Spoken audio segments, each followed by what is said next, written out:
उन्होंने कहा, आज हमसे भूसा इकट्ठा करने के लिए कहा जा रहा है, कल कोई आदेश आएगा कि गोबर इकट्ठा करो। दोस्तों आदाब, मैं आपका मेजबान अली आदिल खान और आप देख रहे हैं टाइम्स ऑफ पीडिया चैनल। क्या अब शिक्षकों को भूसा इकट्ठा करने पर लगाया जाएगा?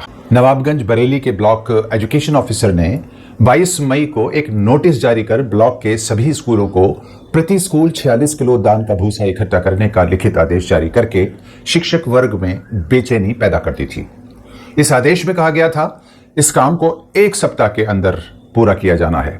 ढील करने वालों के खिलाफ विभागीय कार्रवाई की सिफारिश की जाएगी। आपके स्क्रीन पर यह वही आदेश की कॉपी दिखाई जा रही है जो शिक्षा अधिकारी द्वारा जारी की गई थी।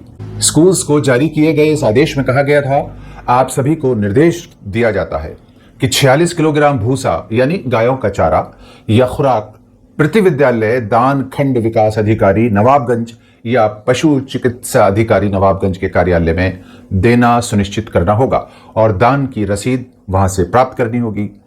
उसूलन तो यह जिम्मेदारी गौरक्षकों और बजरंग दल के जिला लेवल नेताओं को दी जानी चाहिए थी, क्योंकि गौवंश की तमाम तरह की सुरक्षा का ठेका तो उन्हीं के पास है। जैसे ही शिक्षकों को सरकारी आदेश की जानकारी मिली, तुरंत शिक्षक संगठन एक्टिव हो गए और बरेली की जिला बेसिक शिक्षा अधिकारी डॉक्टर नमिता से संपर्क साधा गया। बेसिक शिक्षा अधिकारी ने मौके की नजाकत को समझते हुए और विवाद के बढ़ जाने की वजह से इसके खतरे को भांपते हुए आदेश को वापस ले लिया और आदेश जारी करने वाले अधिकारी पर जांच बिठाने की भी बात कही। बरेली की बेसिक शिक्षा अधिकारी डॉक्टर नमिता ने मीडिया से बात करते हुए कहा, यह आदेश नासमझी में जारी किया गया है और संबंधित अधिकारी को कारण बताओ नोटिस जारी कर दिया गया है। अब आपको दोस्तों यह ध्यान रखना चाहिए कि बहुत से आदेश नासमझी में जारी किए जाते हैं या किए जा सकते हैं। दर्शकों को यह समझ लेना चाहिए कि अब ब्लॉक लेवल अधिकारी भी जिलाधिकारी की परमिशन के बिना कोई भी आदेश कभी भी जारी कर सकते हैं और उसका भुगतान आपको भुगतना होगा।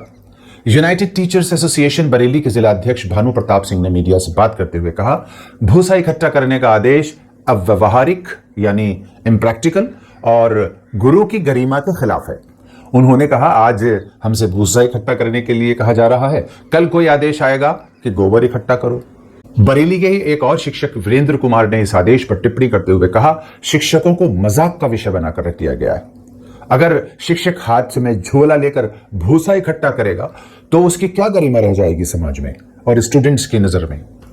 शिक्षक संघ के बड़े पैमाने पर विरोध करने का अल्टीमेटम दिए जाने के बाद जिला प्रशासन एक्टिव हो गया और तुरंत इस सरकारी आदेश को वापस भी ले लिया गया। लेकिन पूरी तरह से इस आदेश को वापस नहीं लिया गया, इसमें कुछ संशोधन करके दूसरा ड्राफ्ट तैयार कर लिया गया और इसमें बेसहारा गौवंश के भरण पोषण हेतु दान का भूसा इकट्ठा करने को स्वैच्छिक कर दिया गया। अपनी मर्जी से आप इसको जाएं, झोला पकड़ें और अपनी अपनी मर्जी से टीचर्स जो है वो इसके लिए इकट्ठा करें भूसा। इसमें स्वैच्छिक वर्ड इस्तेमाल कर दिया। लेकिन अगर ये आदेश ही रखना है तो फिर स्वेच्छा कैसी? और आदेश में स्वेच्छा या मर्जी तो नहीं चलती। अब जरा सरकार की विरोधाभासी योजनाओं पर एक नजर डाल लें। पिछले दिनों देश में शिक्षकों के लिए टीईटी कंपलसरी वाले सरकारी आदेश के खिलाफ टीचर्स एसोसिएशन का विरोध प्रदर्शन देखने को मिला। अब हालिया दिनों में सुप्रीम कोर्ट ने सख्त आदेश देते हुए कहा है कि टीचर्स को टीईटी तो क्वालिफाई करना ही होगा। सुप्रीम कोर्ट ने कहा, बिना योग्यता वाले टीचर्स अगर स्कूलों में रहे तो इसका बुरा असर आने वाली नस्लों पर पड़ेगा। यह बात 100% सही है। लेकिन अगर शिक्षकों से गाय के लिए भूसा इकट्ठा करने का काम लिया जाए तो क्या नस्लों पर इसका अच्छा असर पड़ेगा या स्टूडेंट्स पर इसका अच्छा असर पड़ेगा?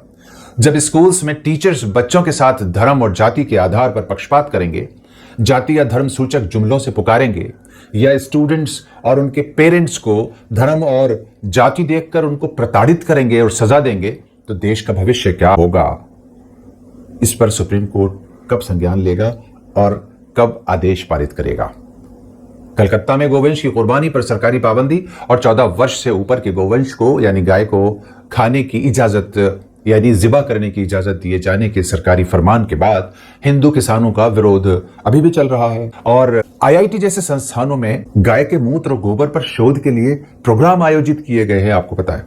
हालांकि इसकी आलोचना होती रही। अब देश में मुस्लिम समाज और धार्मिक रहनुमाओं की तरफ से गाय को राष्ट्रीय पशु घोषित किए जाने की मांग ने इस मुद्दे को और भी गंभीर बना दिया है। जैसा कि आप जानते हैं, गोमांस का कारोबार करने वाली ज्यादातर बड़ी कंपनियां हिंदुओं द्वारा चलाई जा रही हैं और इन बीफ एक्सपोर्ट कंपनियों से करोड़ों रुपया दान के रूप में पीएम रिलीफ फंड के लिए वसूला जा रहा है, जिसका पर्दाफाश पहले ही हो चुका है। पिछले वर्ष अलीगढ़ में गोश्त व्यापारियों पर गौरक्षकों द्वारा किए गए जानलेवा हमले के बाद घायलों का हाल जानने के लिए अलीगढ़ मेडिकल कॉलेज दिल्ली से पहुंचे मिशन फ्यूचर फाउंडेशन के चेयरमैन सलीम अहमद और इंडिया इस्लामिक कल्चर सेंटर के उपाध्यक्ष फुरकान कुरैशी, इनके अलावा कई मुस्लिम संस्थाओं ने मीट मुक्त भारत की सरकार से मांग की थी, अपील की थी और किसी भी तरह के गोश्त को देश में बैन करने की भी मांग की गई थी। कोई गोश्त भी या किसी भी तरह का गोश्त, किसी भी जानवर का, मछली का, मुर्गे का गोश्त नहीं बिकना चाहिए, नहीं कटना चाहिए, ऐसी मांग की गई थी। और बात भी सही है, गोश्त खाना कोई मजहब का हिस्सा तो है नहीं, यानी इस्लाम में तो गोश्त खाना कोई मजहब का हिस्सा नहीं है, मगर उसको धार्मिक मुद्दा बनाकर एक खास वर्ग को परेशान जरूर किया जाता है। तो बेहतर है गोमांस ही क्यों, हर जानदार के स्लॉटरिंग पर पाबंदी लगा देनी चाहिए या कम से कम गाय को तो राष्ट्रीय पशु घोषित ही कर देना चाहिए ताकि गोवंश की हत्या बंद हो सके। मगर यह तो बहुत काम का और उपयोगी सियासी मुद्दा है और सियासी मुद्दे हल करने के लिए नहीं बल्कि वोट ध्रुवीकरण और सत्ता हथियाने के लिए तैयार किए जाते हैं और वर्तमान की सत्ताधारी पार्टी तो इसको मसला ही बनाए रखना चाहेगी क्योंकि यही उसके पक्ष में है, देश हित में हो या ना हो। मगर यह सोच देश के अमन, शांति और विकास में बड़ी रुकावट का सबब है और राष्ट्र विरोधी भी है। आपका इस वीडियो पर क्या विचार है दोस्तों? कमेंट बॉक्स में अपनी राय हमें जरूर दें। वीडियो पसंद आई हो तो शेयर भी कर दें और चैनल को भी सब्सक्राइब कर लें। अली आदिल खान को दीजिए इजाजत। मेरा भारत जिंदाबाद।